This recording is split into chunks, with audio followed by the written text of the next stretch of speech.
Welcome to Real World AIP. I'm Stacy and tonight I'm making Picadillo beef. What the heck is that? It's Puerto Rican style beef. It's got some green olives and capers, garlic, and my AIP sofrito, sazon, and adobo. I'm not Latin American, well, duh, but I don't know, I've just been inspired by Latin American cuisine lately, and so I'm making the Picadillo beef. So first thing we gotta do is grab a pound of grass-fed ground beef, throw it in the frying pan, and let it cook. And I drained a little bit of the fat. I'm gonna throw in 3 ounces of AIP compliant ham. I should have minced it a little bit finer. It's alright though. Now I'm going to add my AIP sofrito. There's a link above to where you can see that recipe. Basically it's just garlic, onion, cilantro, and then I use celery to replace the bell peppers that normally go in a sofrito. Recadito. And of course I froze it in cubes. With all those. Now to this I'm going to add 1 minced clove of garlic, 1 teaspoon minced capers, 1/4 cup minced green olives. Make sure to get the ones without pimentos because pimentos are a nightshade. Now for the seasonings.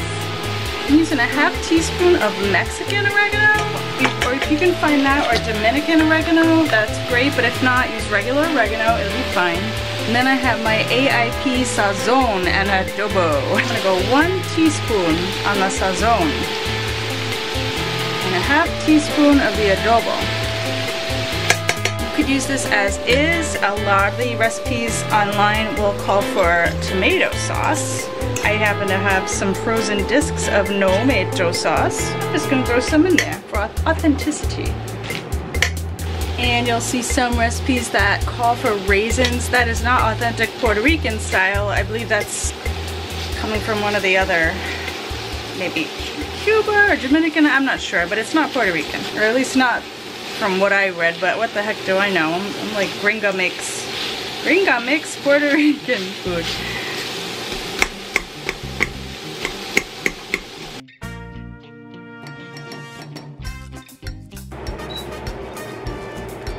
It's really hot.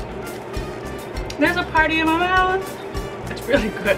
If you have been able to successfully reintroduce cumin, this would be the dish to put it in. If you're thinking about reintroducing cumin, you've been on AIP a couple months and you're feeling great, you know, you're gonna do a seed-based spice, cumin all day long, but it doesn't even need it. It's so good without it. The flavor from the ham and the olive and the caper and the sazon and the sofrito and the adobo, oh my. This is great. So I'm gonna use this to make alcapurrias, but you don't have to even go that far. This is gonna be awesome just with some plantain rice or over a sweet potato, or just sit here and eat it with a spoon because it's really, really, really good. Oh, put some queso cheese on it. Oh my goodness. Make a plantain tortilla. Put this quesadillo beef on it with queso cheese. I just can't. Okay. Anyway. I hope you like this recipe. If you did, subscribe below. I post every Thursday, often on Sunday. I hope to see you soon, and until then, be healthy.